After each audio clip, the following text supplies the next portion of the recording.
Hello, good day mga kahokage. Today kakabit po natin yung air filter. Ito po yung odo ng motor, 49581.5. So ito po, kunin po natin yung air filter. Ito po, yan. Ito. Tapos, ito po yung resibo. Kunin ko ito. Galing na Metrocycle. Sama po niya yung belt drive. Ito po yung in-unbox natin nung nakaraan. Air filter for 20 pesos. 420 pesos. So, yun. Buksan natin yung air filter. Tatanggalin yung tornilyo. Ito lang po yung foot peg. Baba nyo lang to para ma-access natin tong tornilyo na nandito. Yan. Isa. Bali 5 tornilyo po to. Ito yung pangalawa. Ito po yung pangatlo. 4. Then 5. Yan. 5 tornilyo po yung kakalasin natin, babaklasin. Ito, inayos ko lang po yung camera. Nilayo ko lang. Para po makita ninyo yung baklas natin. Lalo sa mga newbie lang po to, sa mga beginners. Kung paano po gawin. Yan. Sa po dito, bilisan na po natin.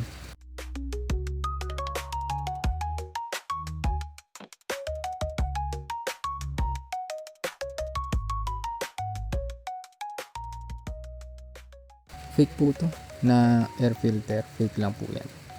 Ito siya genuine. Ito po yung genuine. Palit po tayo.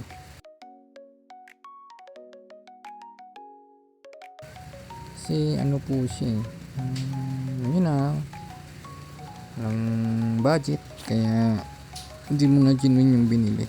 Nasa 200 plus din yun yung di genuine. Pero yung genuine, di ba, 420. Ayan, titignan nyo, medyo marumi na rin talaga. Hindi nang palitan kasi parang nasasakal yung motor na may parang pigil hininga. Ganun. So palitan na natin to. Tingnan ko lang yung ano niya, kapal, kung parehas ba talaga. Kasi BIT FI version 3 po yung air filter na nabili natin, kasi walang available na pang Honda Genio. Linisan lang po natin to. Linisan ko lang. Sayang naman yung bagong air filter, marumi yung lalagyan, yung box.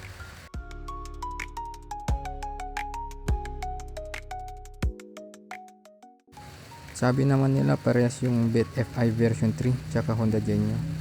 So ayun, hindi tumatama tong lock nya dito sa may butas, malayo, kaya hindi mo rin lang maisasara yung box, yung cover nya.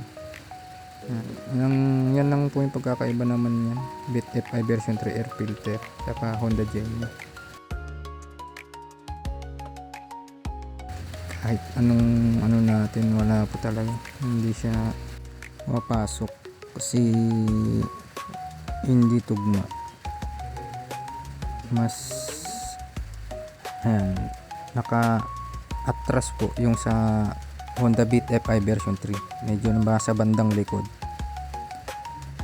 sa may rear tire banda, nakausog mga hindi pa rin siguro 1 cm. Pero gawin na lang natin to, remedyoan natin. Dali lang naman.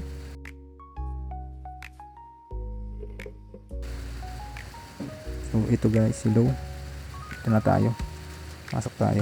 Sensya na kayo, medyo maulan dito.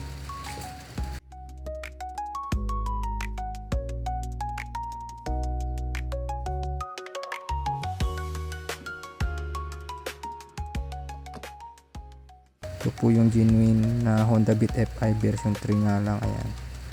So yung difference po nila is nasa 1 cm siguro yan. Ayan.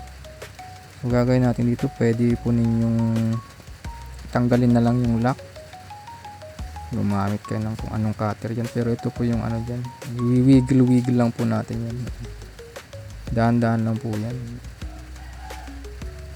tatanggal po yan.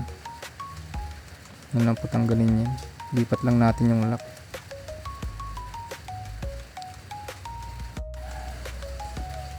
tanggal na. So, ito sukat natin, ayan.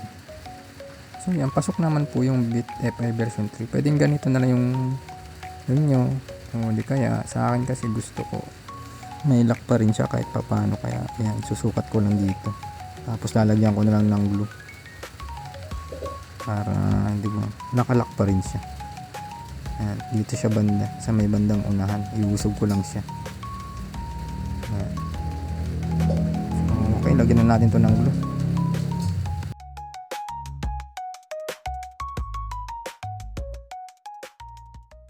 Yan. So, antayin lang natin. Sukat natin. Yan. Okay, pasok na siya. So, secure na lang po natin itong pinaka-lock niya. Lagyan pa natin ng glue para sigurado madikit. Antayin lang po natin matuyo yun.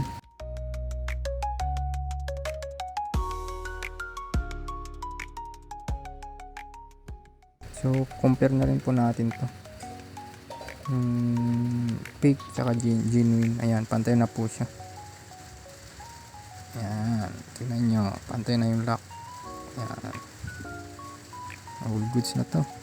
Antayin na natin matuyo mabuti yung glue.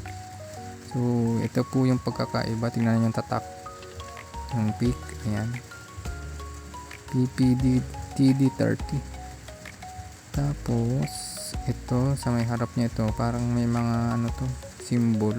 Ayan. Sa likod ito yung apat na lock niya na plastic.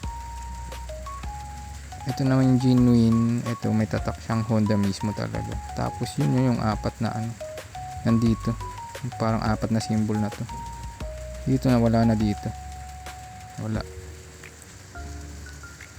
Sa likod, ayan, yan yung apat na ano din niya, plastic lock, malalaki.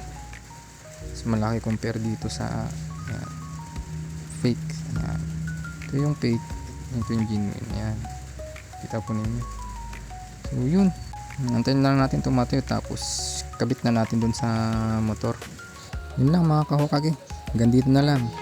Sa susunod muli, paalam.